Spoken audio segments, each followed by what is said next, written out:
Hello, everyone. Thank you for joining us. My name is Daryl Urbanski, your host as always. And today we are joined by Alon Barnea, the innovative cine engineer and VP of Development and Strategic Alliances at Afeka, Tel Aviv Academic College of Engineering. With over 18 years in tech, Alon expertly blends managerial skills, technical know-how, and a passion for people to drive growth in organizations.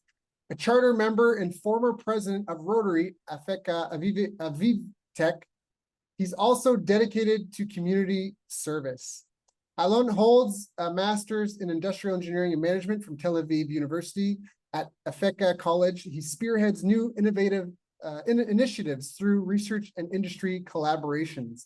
I've asked Alon to join us here today to share his story plus approach to interdisciplinary innovation and strategic partnerships in the dynamic world of engineering and technology. Alon, thank you so much for joining us and bearing with me through that. How are you? I'm fine, thank you. And thank you for having me. It's an honor and pleasure to have you here.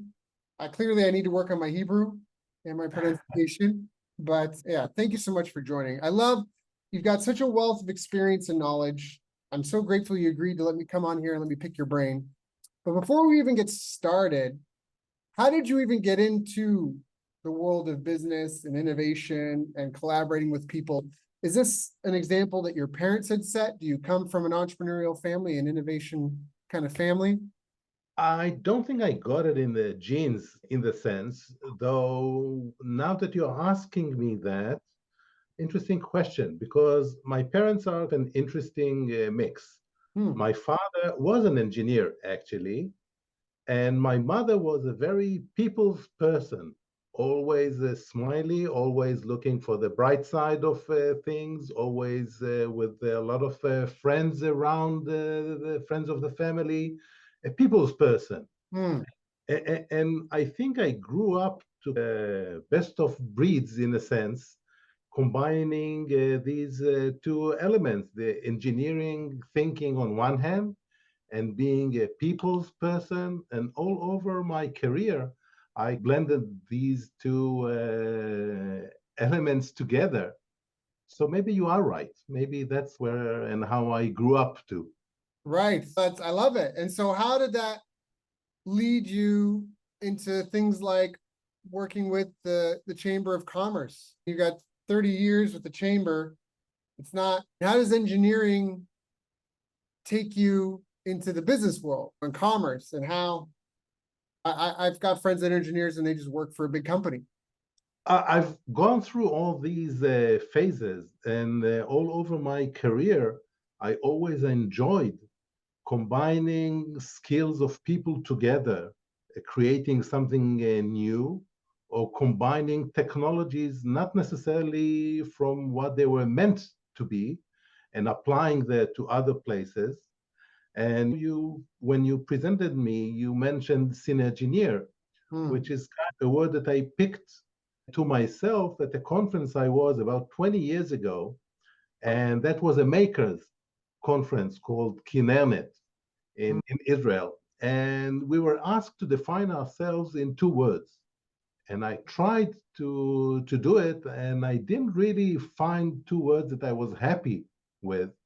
So I make my own mix Right, of, right, of two words, synergy and engineer. right. And that made the senior engineers, which I felt, which is the best description of what I am and how I am.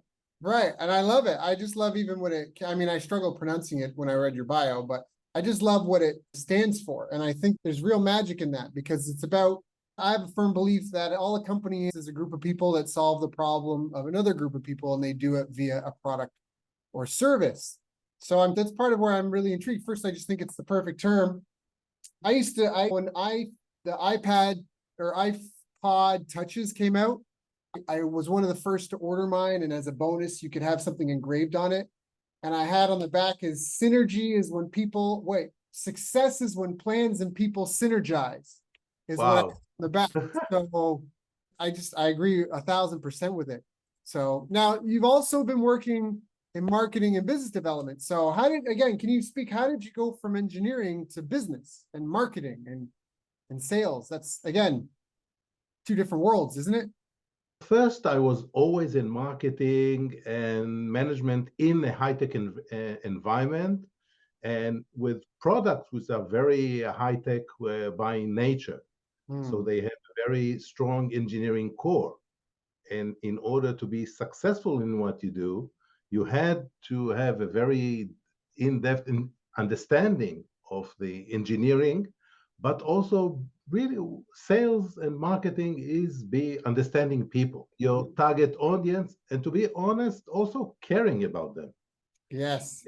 It's not just bullying your way in, Yes. it's understanding what they need and how, in the best way, what you have addresses the need. And that's where I got the kick out of it. And I think why I was successful in it. That's a great tip. What are some of the fundamentals you think? I think it's really important that you understand and care. I think that's really lost. I actually had an experience recently with a gentleman through Switzerland, and I would categorize as an A-type personality that's really just out to make his own money and step on anybody, everybody he could to get there. Not everyone is like this. I've run into this type a few times in my career, but he was definitely the type. I remember on a call even with him, he told me about this little like NLP hack. If you say this earlier in the call, people are more likely to trust you so you can get money from them at the end. And I Yeah. first when I just met this person, I was like, oh, you're right. Like sales is a choreographed experience. But after having seen, I have a friend, I'm from Canada. The rule of thumb was don't get into business or marry someone until you've seen them through 4 seasons type thing. And what I want to say is when the season changed and I saw a different side of this person, I realized that wasn't necessarily choreographing a sale. It was a characteristic of how they do business. And I think I know why he's struggling. I think that's part of why he first reached out for help is for that. So I'm waxing poetic on this point because I think it's a really important one that you're talking about where the core of what you're doing has to be to serve someone at some certain. Yeah. And that's the big difference between kind of a quick sale and a short-term one, a one-time thing, and a long relationship Yeah. type of sales environment, which is what I find myself always to be in, because that's generally speaking what you're at when you are dealing with high-tech sales and high-end products for kind of a B2B environment, not to the end user. And that's where I find myself interested in being. I don't think I would never gone to a consumer product type of sales environment. That's not me. Yeah, relationships. Was it someone's? But one of our past guests, he's been on multiple times. Brian Kurtz. He said, "Not everything is a sales event, but everything is a relationship event." And I think Absolutely. Great phrase. yeah, that's really important. So, can you speak to a little bit then? Obviously, if you're dealing with innovative, high tech things, there's a lot of early bird sales that are required in that. And B2B, how do you, for people that are listening, that maybe they have a new product, new service, new innovation, how do you get those first people to just go, sure, let me pay you for an unpolished, unfinished, minimum viable product? That's a very delicate dance that you do around. And it's true. You're always in somewhat of a risky environment, and not everybody is built Mm, to live in the same type of risky environment. And especially if you are coming as a startup with an unbaked product, you feel happy that something is working, not necessarily your customers is feeling in the same way. And that's a very delicate process that you have to go. On one hand, you might be pushing him to take a little bit more risk than he would like to, thinking in his own mind. On the other hand, you might help him by that, take the risk that he needs, in mm, a sense, to move forward and not mm, just to play safe. To mm. what extent you are taking to yourself the liberty to do it in a manner that he didn't choose for, that's really the balance between being honest and being a crook. Right. and it's a fine balance. Right. And sometimes you, out of your own belief in yourself, that you say, okay, it might not be readily and perfect now, it will be in 3 weeks, 3 months, 3 years. You promise something with the risk factor that it might get wrong. But that's really the art of being in a startup and making the right judgment calls. And Yeah. sometimes people make mistakes. Yeah. And sometimes their mistake, it creates an environment that takes them down together with the people that they believed in them. And that's it's a hard decision to make. And anyone who is really making a business with a startup needs to have that in mind and kind of fence the risk around. Mm, But mm, on the other hand, you should not give up on that, because mm. that's the way to go forward. That's the way to have an added value beyond other folks which only play safe. Right. Yeah, I love that you mentioned the word art because I think it is an art. I thought of something, and I don't know what you think about this, based off of, again, something another guest had said. He had asked a great question when he said that, what do you, which do you think is the bigger business, HubSpot or Dropbox? And if you're unaware, HubSpot is a CRM that does 101 things. It's a big company.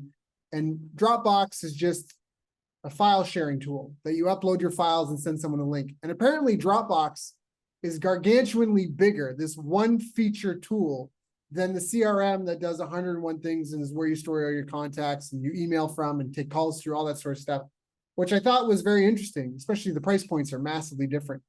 So when you're talking about the art, I thought, what about being able to promise one feature that you've completed with your minimal viable product and then have a product development roadmap that you're considering? That maybe is a tangible.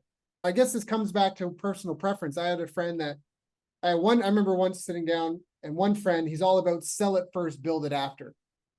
And then I had another friend who said, I hate that. I've been through that. I'm never doing that again. I want to build it first, sell it, and then update it. Update, because nothing ever gets launched perfect. Your thoughts on that?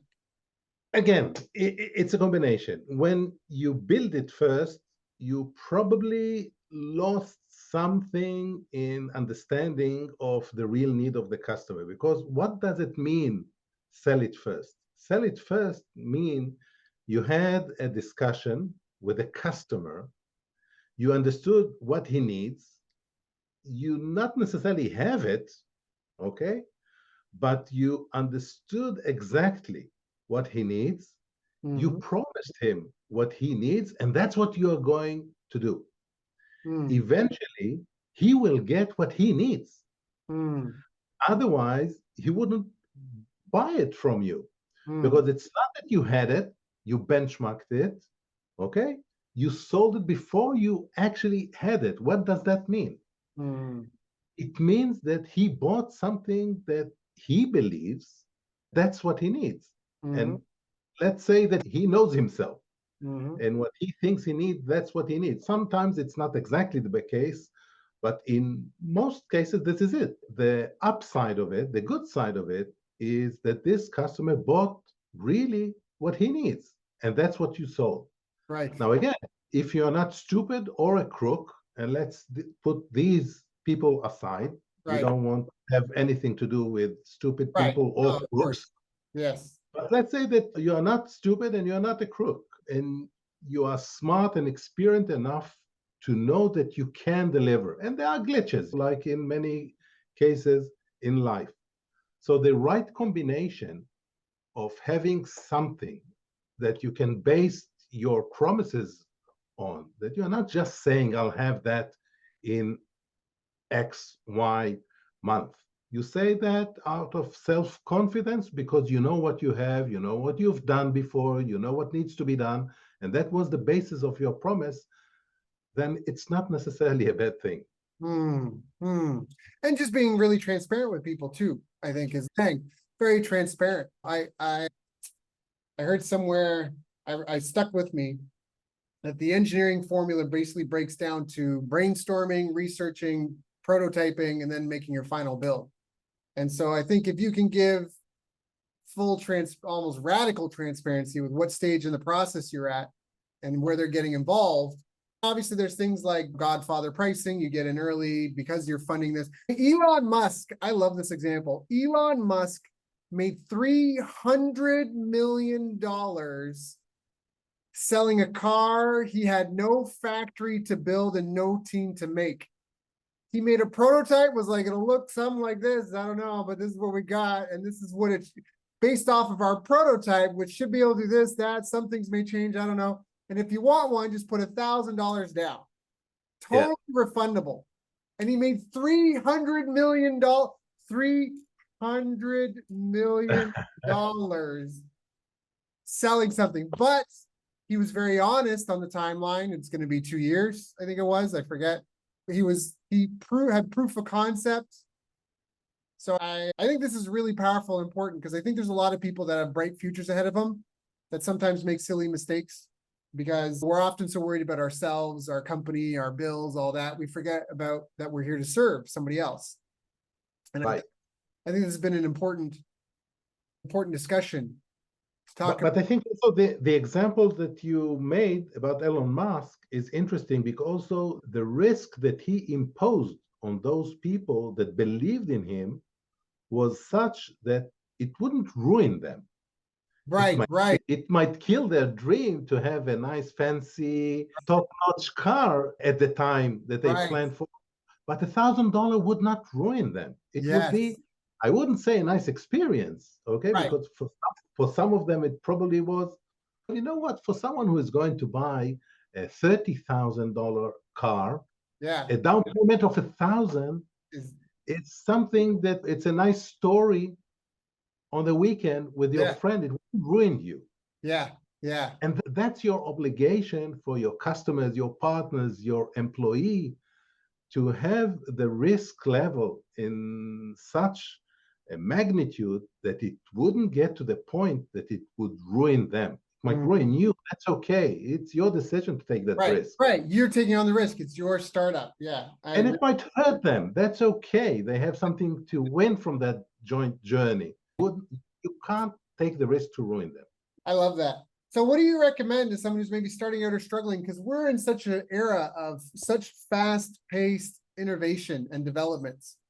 I remember I went to this conference earlier this year, and right next door was an AI conference. And I walked over, and I didn't have a pass. I didn't go see any speakers, but I walked down the vendor alley. And one thing that jumped out at me, Google even had a booth there. And I had just hired 2 developers to help take what we do and build in-house AI tools to help us do it better.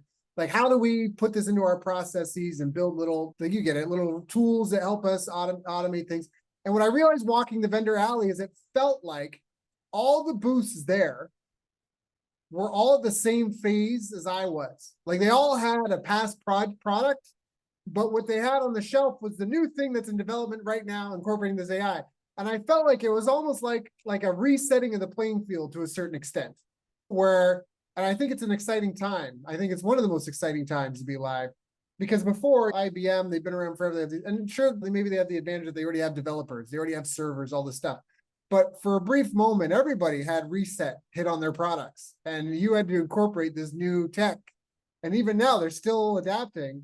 So what would you I'm sorry, I'm giving long-winded answers here, or questions. But what would you recommend to someone that's starting out or struggling in such a fast-paced, evolving world? A lot of people, even a dry cleaner now. I think there's dry cleaners that feel like they have to have an app. If I don't have an app, no one's going to know you can't just put a shingle out on the street and hope for the best. You have to have technology in your business now.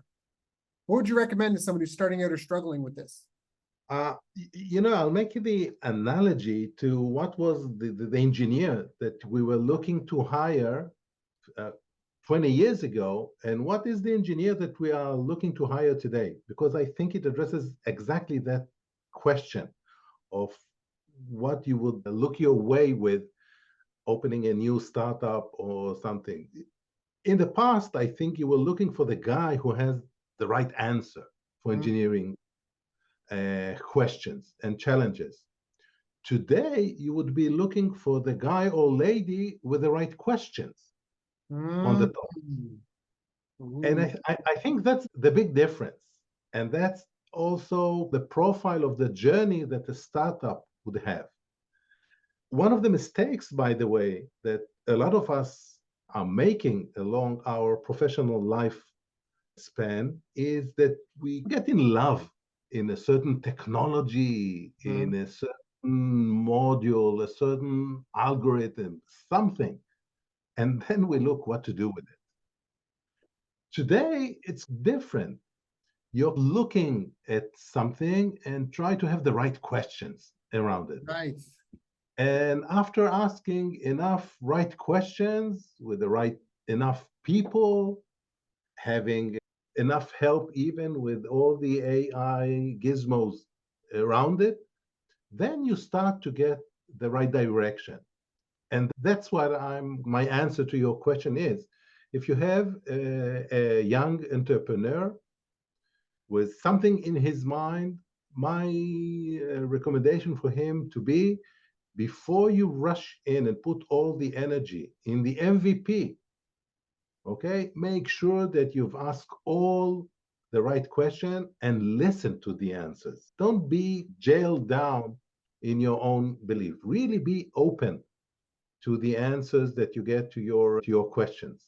Yeah, I love that. I may have mentioned, and I'm gonna take a second here to talk about my research. We did a bunch of research in 2020 going through 100 years of academic study into what really moves the needle for small and medium-sized businesses. And we identified 8 critical success factors.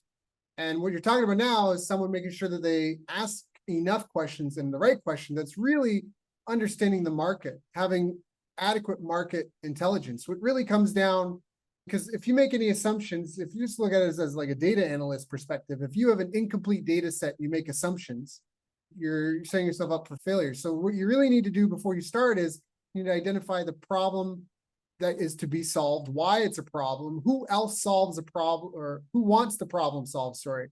Who wants the problem solved is why, and why. Can you identify the stereotypes that people have experienced in this? How many of them are out there? What are the demographics, psychographics of that? What is the cost of not fixing it, both in terms of short-term, long-term costs, realized costs, unperceived costs? And then you have to look for competitors. They say the pioneers get the arrows, the settlers get the land, right? So you don't necessarily want to be the first. Yeah, there may be no money there. You could be, but you may just want to be at a busy food stop and be the best out of the options. And so who are the other 10 solution providers in that field? What's their sales data? Where are their locations? Who's their target market? What are their offers and price points? Are there any industry benchmarks for revenue and ad performance you can get? And then taking a look at emerging technology, trends, regulations, geopolitics. And then from that data set, then start looking around, making a strategic plan about how you can innovate, how you can create an MVP, minimum viable product, what your solution is, all that sort of stuff. And so I think that's such a powerful thing that you said, because it's almost like they say, when you clarify the problem, what is it? I don't know this quote very well, but it's by clearly defining the problem, the question is half solved or something like that. Yeah. And that's, I think, the mastery in what you suggested there. Absolutely. And if you think about the skills that are needed today, then critical thinking is really one of the most important skills that you would like to have in any of your employees, mainly in engineering, by the way, because they have to be able to analyze and truthfully get the new direction after these answers and not be in love Mm-hmm. in the dogma that they started the journey with. And you had a whole list of questions that you have to ask yourself and really be both creative, but with critical thinking abilities to address these questions and drive the right conclusions Mm-hmm. out of it. And that became more and more important these days than ever before. Mm-hmm. Mm-hmm. What specific skills do you believe are important? You mentioned skills. Critical thinking is a skill we talked about asking a lot of the right questions and enough Right. questions. What other? Teamwork. Because what's the meaning? Teamwork has a lot of dimensions weaved into it. being able to communicate even with your customer, to ask the question, is a teamwork. You are part of a team. So the ability to master teamwork, I think, is a very important skill. By the way, that's a muscle that you need to train. And by the way, at Afeka, we've gone through a whole process over the last 5 years of identifying the most important skills. They used to be called soft skills. We don't like these terms. Soft sounds like something which is not as important. So we prefer the term vital skills. Ask the question, and God, actually, we didn't invent the term. That was an advice that we got with someone that we shared our thoughts. And she told us, you're using the term soft skills. Doesn't sound important. Do you read? Is it that important as it sounds to me from what you are saying? We said, yes, of course. Then he said, then it's not soft to you, it's vital. I said, thank you, hallelujah. Yeah. So to that point, we're using the term vital skills, and we've picked, first of all, we looked, and you also mentioned that in your question. It's very important to look around. You don't start from scratch. That would be a very big mistake. So we looked around, and we looked at what was done in the States in the Abbott organization, which is the organization which is accrediting engineering education institutes in the States. They did that with 500 companies and asked them the question, what are the most important skills that you would prefer to have in your engineers? And they had a list. And we double checked that with the Israeli ecosystem. It wasn't that different, not surprisingly. And out of that work, we picked for teamwork and really the effective communication, languages, and critical thinking. These were the major four that we picked. And we've gone through a whole process of mapping all the 500 engineering courses that we teach at Afeka in the 6 schools of engineering that we have. And at every one of these courses, we have a matrix. Each level of these skills are taught in this course. And we make sure that through kind of the student journey of the 4 years of engineering studies, he gets to go through the experience of these skills in the 3 levels of basic, mid, and high. We really mean that. And I truly believe that no one is in his right mind should hire today an employee just based on knowledge. 100, because it can be taught 100%. So the 4 vital skills were teamwork, communication, critical thinking. What's the 4th one? It's languages, being able to master English, some level of software today.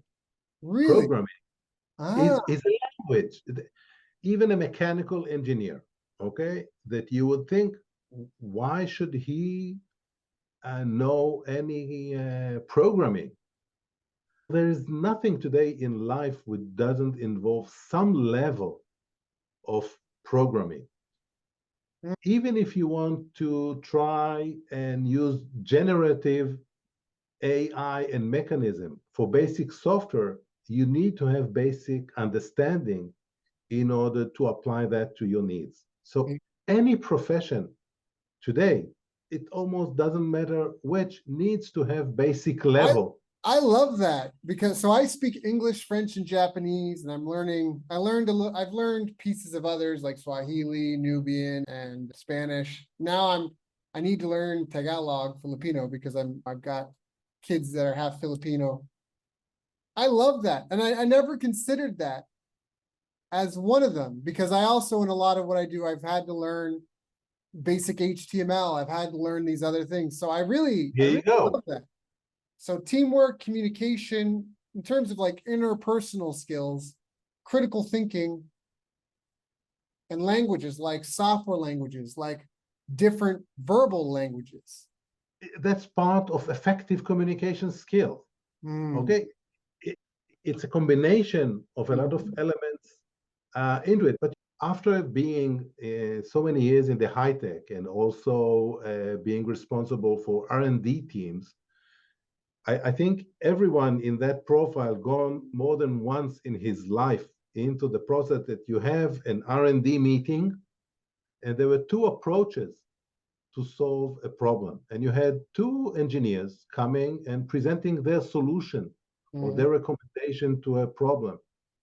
After a while, you figured out that you might have taken the wrong decision because there was one who could present his idea better than Mhm. the other.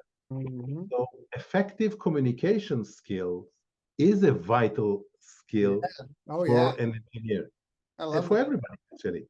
Yeah. Oh, 100%. 100%. Our family, our parents, our partners, our bosses, our customers, the people that we want to do things with, the agents at the travel, the places, communication is super, super important. What about habits? What habits do you feel have been most important for you over the years? And even again, you talk about working with all these different teams. What are, the critical few habits that are mission critical Habits which are mission critical to me or in general. to succeeding over the long term? I think is the most important habit is to be comfortable enough getting out of your comfort zone Mm. on a personal level and also on a professional level. If I would need to choose one thing that would make the difference between being a successful and just being okay, I think that that's the one. Mm. And if you look at the colleagues, friend, acquaintance, and try really to make a profile, which of them was most successful from other and made more of a difference and a stamp in the world than other, it's this, the willingness to go out of your comfort zone. Mm. Learn, learn new things, ask new questions, experience new things. And I feel that I've been following that track myself also in my personal life. Even 2 years ago, going to the Israeli Midburn, which kind of the Israeli Burning Man. Do you guys have one? Oh yeah, big one. Okay. With kind of the same profile. You build a city for a week out of nothing, and you leave nothing behind. And it's all about inclusion, creativeness for a whole week, and it's beautiful. And it's for me, and I'm 63 years old. That was a stretch Mm. in a sense, and it was fun. And we've built a camp with a very interesting combination of high-tech, high-level executives and crazy young creative people. And, and in a miraculous way, we were gathered together in a camp of 55 people, and wonders were happening. That sounds fantastic, though. So, That's so that's really an example. You go out of your comfort zone, and great things happen. and you And collaborate with sometimes, others and yeah, collaborate with others. I think that's and sometimes not that great thing happens. That's right. also part of going out of. But then you have to be resilient enough, and Mm. maybe resilience is another thing to put high on the flag of kind of putting apart those who are successful and those who aren't. It's a tough journey, Yeah. especially for startups. Yeah. I I don't know if I'm old school in that. I just think it's my podcast, so I'm gonna say it. I think our world has too many pacifier sucking pussies this day and age. Where I grew up where sticks and stones could break my bones, but words cannot hurt me. And we're all gonna die. I don't know if anybody listening to this realizes, but you're gonna die. So if you went through something but you didn't die, it wasn't that bad. It could have been worse. could have been worse. So I get what you're saying, and I agree with you on that. But I also think to a certain extent, everyone has different beliefs about what happens on the other side. Nobody necessarily knows for sure, but we're going to be dead for a lot longer than we've been living. That's pretty much guaranteed. Put your big boy pants on, wear your ovaries on the outside, and go after it. Have some, what is schutzpah? Is that what it is? Have some, live your life. What is this? Like, yeah. So, anyways, when you're talking about that, I don't think there's much of a risk. I think there's a bigger risk in doing nothing and amounting to nothing and hating your life and where you are and regret, dying with regrets. I think that's such a poor. Actually, I'm going to pull this up. I actually keep this like within a few clicks of me at all times. It's something, top regrets of the dying. And I got this, the man who raised me cut this out of a newspaper. It's really short. And it was just this nurse who had worked in palliative care for 35 years. She put together a list of, there we go. She put together a list of top regrets of the dying. And there's 5 big regrets. I wish I had the courage to live a life true to myself, not the life others expected of me. I wish I hadn't worked so hard. I wish I had the courage to express my feelings. I wish I had stayed in touch with my friends, and I wish I had let myself be happier. Those are the 5 biggest regrets. And I don't know. Yeah, I think that's, so back to your point, I think people have to be better planners, potentially, hope for the best, plan for the worst, have a big goal and get out there and go for it. Sorry, I went on a tangent there because I felt like you were trying to create a safe space for people. I know it's scary in a startup, and I know, suck it up, princess. No, if you can't hack it, go get a job and deal with that struggle. If you're going to get into this world, you got it. Like, what, roof and ramen. As long as you got roof over your head and ramen, you're okay. It's scarier with kids. I'll give you that, because now you're accountable to other people, right? But you're also accountable for their ability to take risks, by the way. It's not just, it's of course keeping them safe. Yes. But also teaching them how to take risks in a rightfully manner. Yeah, this is really important. All the world populations are in decline right now. For the most important part, none of us are replacing ourselves. In the developed world, for sure. A lot of the developing world is also getting there, if not, they're not there already. So it's almost this other thing too, where it's like making kids wait till their 20s and 30s, late 20s and 30s to have kids. I don't know if that's working out. It's almost like we have to, having kids at 13 to 16 is not going to work. 18, I don't know. I got a daughter. I'm like, I don't know about that. Like 18, my daughter's 5 at the time of this recording, but it's what you're talking about. We got to, I don't know if there's a right answer. We're not going to solve it on this call, but sorry, you just triggered all sorts of thoughts in my head. I've been on a bit of a rant. So, but I agree wholeheartedly, though. That's all. If I may, I think myself, coming from Israel, we are lucky in a sense that we have an interesting combination of kind of a high level of resilience. And that people kind of, you have to be in this tough neighborhood. Yeah. And it just historically, you guys have, gone through a couple of things. I don't know what to say. Yep. And when you think about a startup, going to a journey, there are some elements that you have to have. Teamwork, because you never go alone. You have to be resilient because you fail a lot, and you have to pick up and push on moving. You have to be creative because you are faced every day with a challenge that not necessarily there is a trivial solution, and you're by yourself in a sense trying to tackle it. And I think that's one of the elements that helped us to become the startup nation, in a sense. And everybody who's going through that journey needs to understand that he will need these ingredients. Yeah, I agree. Now, what do you feel are some of the future trends on the horizon that you're keeping an eye on, that maybe the audience as well should potentially keep an eye on? What do you see in your crystal ball? I think if you look at the list of the 17 SDGs, Right. So the yeah, the sustainability really development the goals. sustainability goals that the UN kind of met in a sense, this gives you the way ahead. Hmm. These are the challenges of the world, the society that us as servants of the high-tech environment will need to address, along, of course, all the other classic things. So I think what would happen is that on one hand, in the very developed world, there will be a lot of free time that will need to fill in with games, with gizmos, with whatever. So that will, of course, always be there.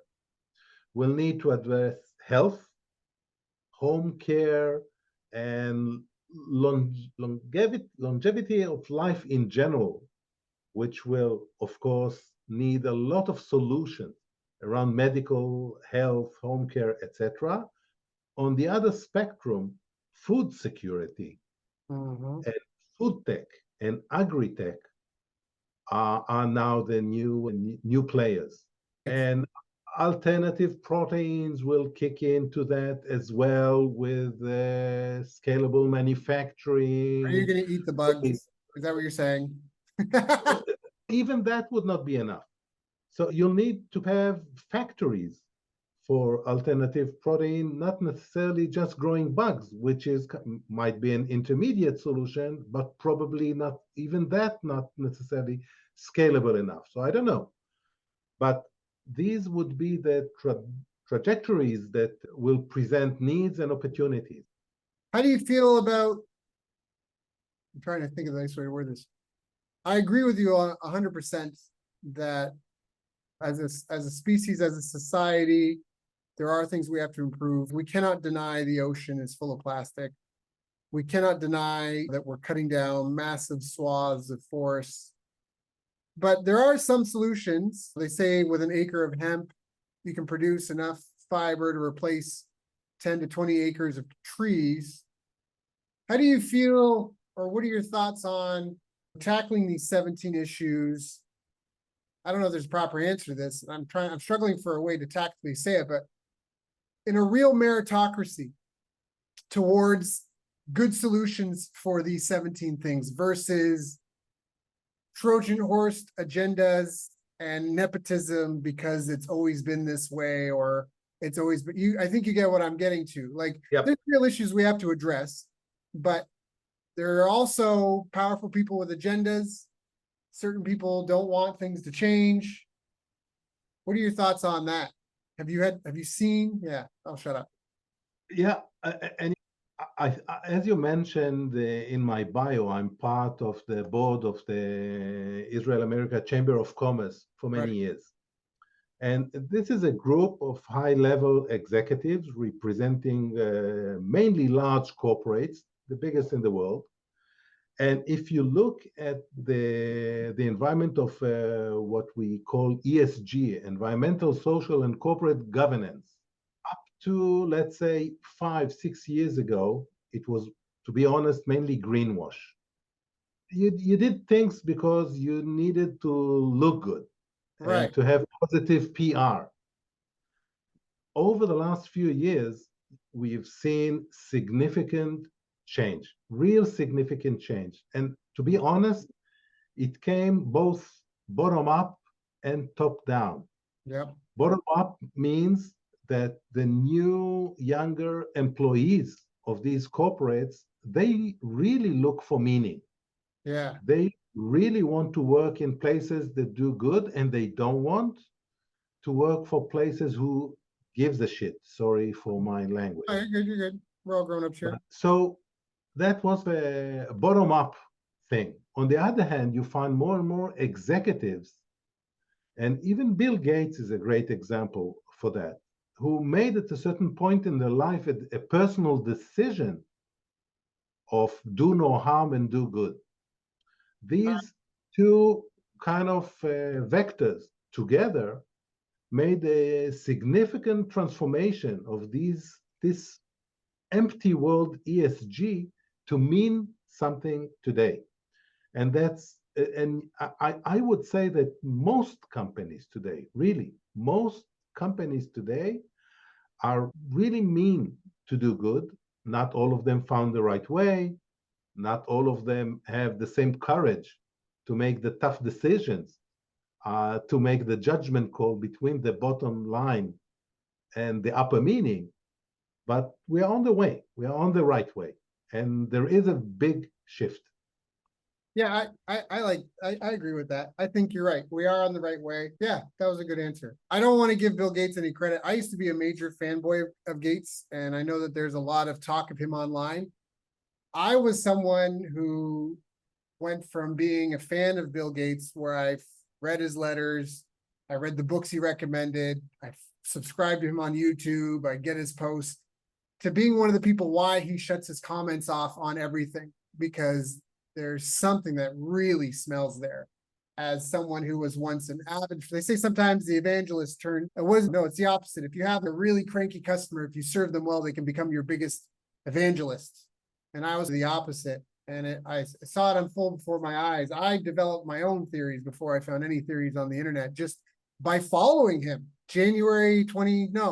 December 2019, publishing a video it's still on his YouTube channel, called Limits to Growth, where he interviews the author of the Club of Rome paper, Limits to Growth, talking about population growth being a major issue. And the Club of Rome website, if you go to archive.org, it has no history prior to, I think, 2018, even though the website, if you look up when it was registered in 1996, the whole Club of Rome website's been scrubbed. There's just things like that. Announcing Gavi in January, January, February, whatever, just as the pandemic unfolded.